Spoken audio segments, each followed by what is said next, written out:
O que significa de verdade nascer de novo? A gente ouve essa expressão o tempo todo, né? Mas é uma metáfora, tipo uma mudança de vida? É um sentimento?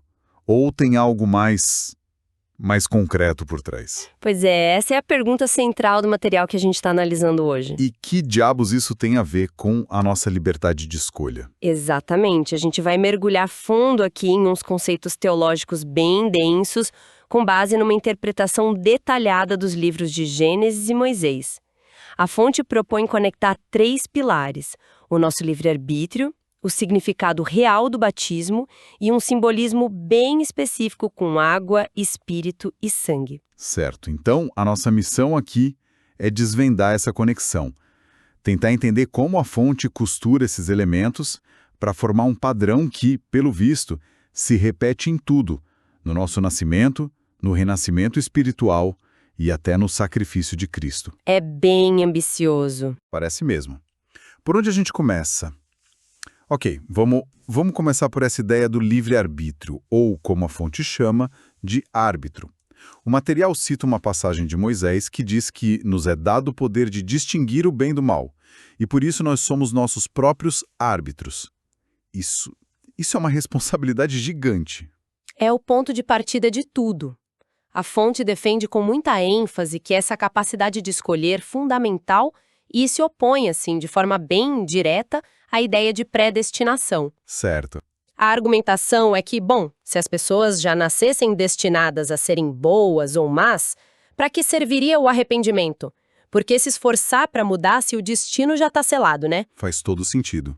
E a fonte usa um exemplo bem forte para ilustrar isso: Judas Iscariotes. Muita gente pensa que, bom, alguém tinha que trair Jesus para cumprir a profecia. Mas a fonte diz que não, que Judas não estava predestinado a ser o traidor. É isso mesmo. Exatamente isso.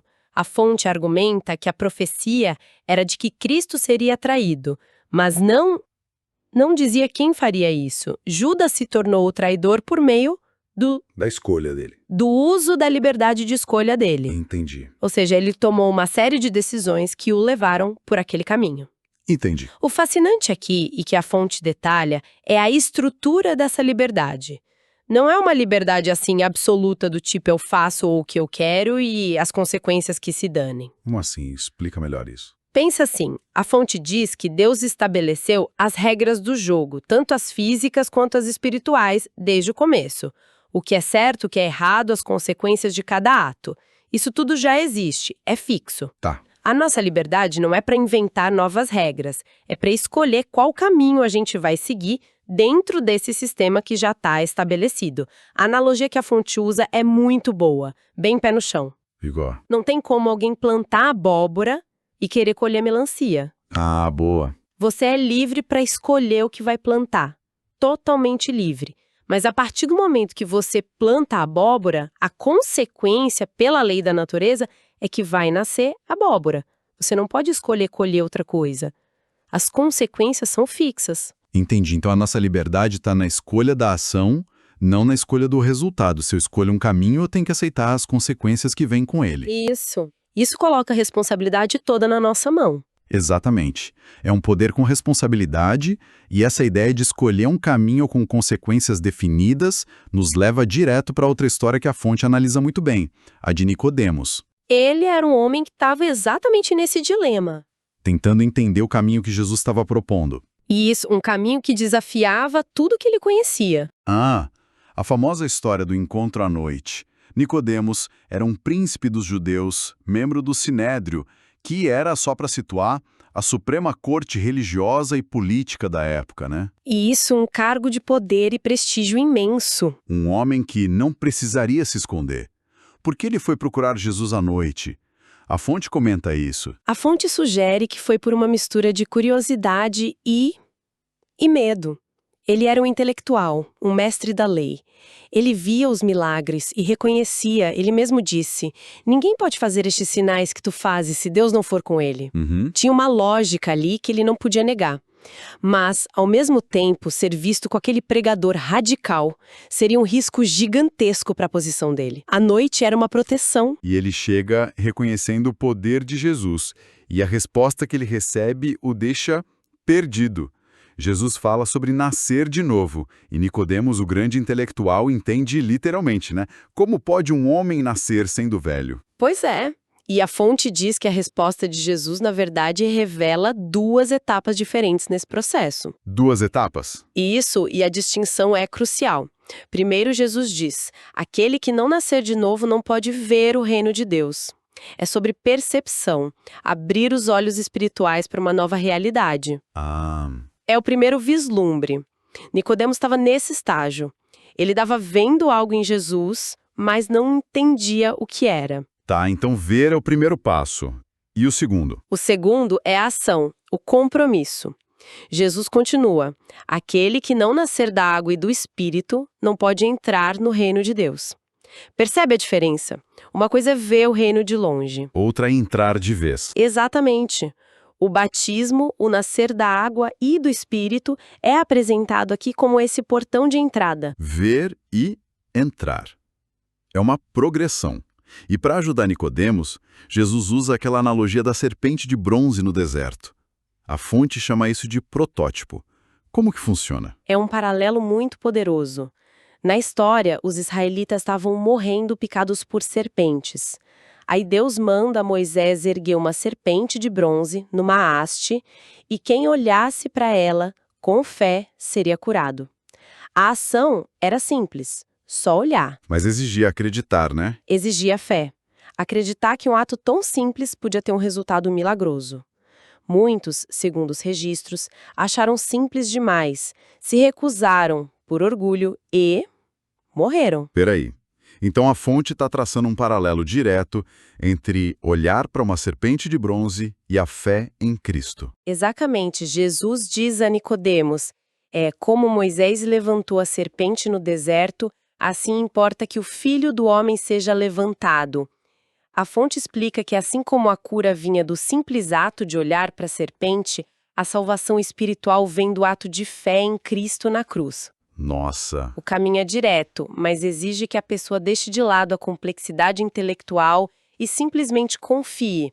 Para um homem como Nicodemos, isso deve ter sido um choque. E no final das contas, o que acontece com ele? Depois de uma conversa dessas, ele deve ter se transformado. O impacto foi profundo, sem dúvida, mas a transformação não foi completa. Pelo menos não publicamente. A fonte destaca que mais tarde, Nicodemos defende Jesus no Sinédrio e depois, um ato de coragem imensa, ele junto com José de Arimateia paga e prepara o corpo de Jesus para o sepultamento. Enquanto os outros apóstolos estavam escondidos com medo. Exato. Isso não é pouca coisa. Não mesmo.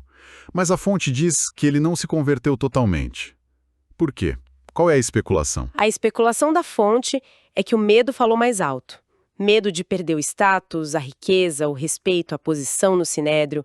Ele chegou a ver o reino, talvez até tenha colocado um pé na porta, mas parece que nunca teve coragem de entrar de vez. Que trágico. A fonte até pondera que se ele tivesse abraçado aquele momento, poderia ter se tornado um dos grandes apóstolos, talvez no lugar de Judas. Uma oportunidade monumental que foi aparentemente perdida. É uma história de um quase, né? É fácil julgar, mas o peso daquela decisão, perder tudo, é um dilema muito humano. Mas ok, até agora a gente falou do livre-arbítrio para escolher um caminho, e de Nicodemos tentando entender esse caminho. Onde a fonte amarra essas pontas? A ligação está no como.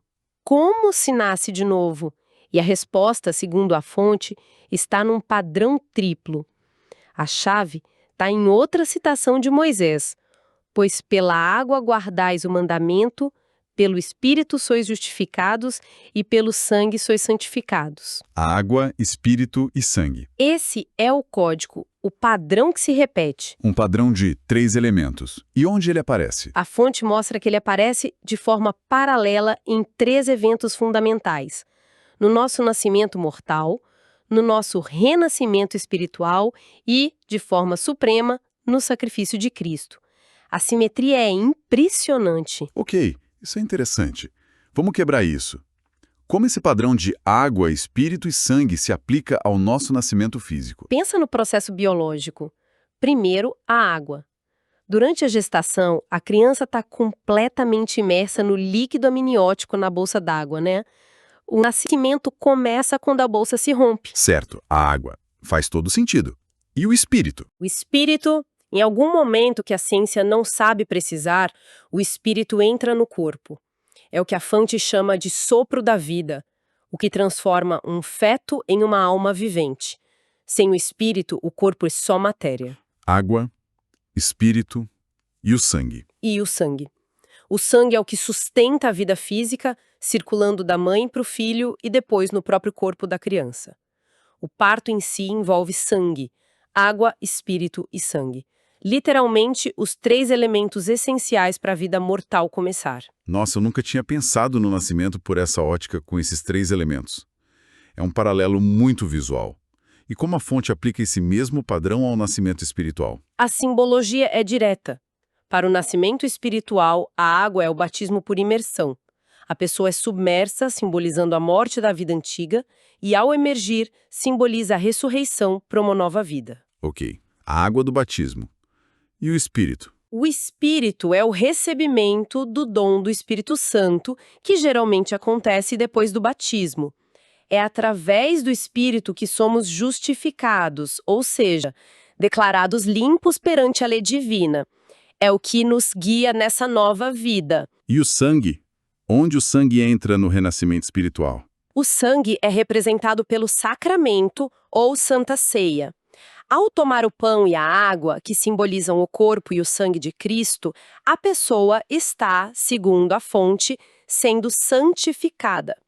É um processo de purificação contínua, uma forma de renovar os convênios feitos no batismo.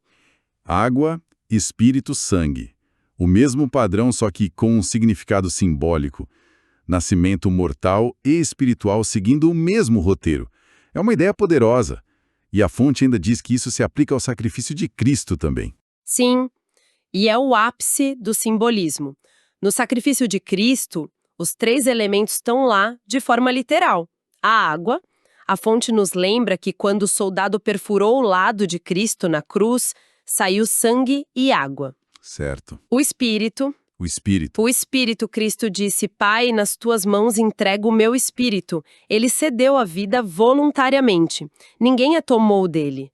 A fonte enfatiza que por ser filho de um pai imortal, ele tinha poder sobre a própria vida. E, finalmente, o sangue. O sangue é o mais evidente. Não só na cruz, mas a fonte aponta para o Getsêmani, onde a angústia foi tão grande que ele suou gotas de sangue.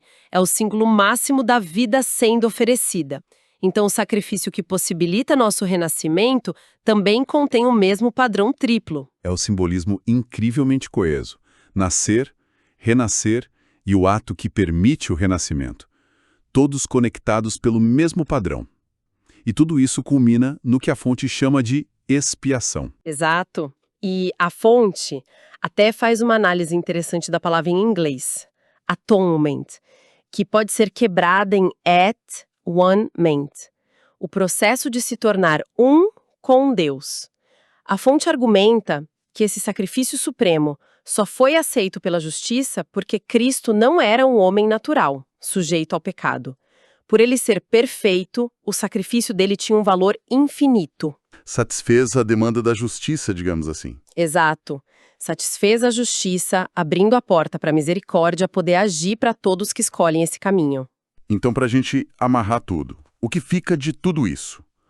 Primeiro, temos o livre-arbítrio, que não é fazer o que a gente quer, mas o poder de escolher entre caminhos com consequências já fixas. Plantar abóbora, colher abóbora. Exato. Segundo, a ideia de nascer de novo deixa de ser uma metáfora vaga e se torna um processo concreto, com as etapas de ver e entrar espelhando nosso próprio nascimento. E por fim, o elo que conecta tudo. Esse padrão de água, espírito e sangue. Ele funciona como uma assinatura divina, presente no nosso nascimento, no nosso renascimento espiritual e no sacrifício de Cristo, unindo a experiência humana à graça divina. Isso tudo levanta uma questão importante para a gente pensar depois. A fonte detalha o batismo como um evento único de renascimento e o sacramento como uma renovação. A questão que fica é, se esses 3 elementos, água, espírito e sangue, formam o padrão do renascimento, De que outras maneiras a gente pode reconhecer e reativar esse padrão nas nossas vidas de forma contínua, para além das cerimônias? Como o simbolismo da água que purifica, do espírito que guia e do sangue que dá vida se manifesta no nosso dia a dia?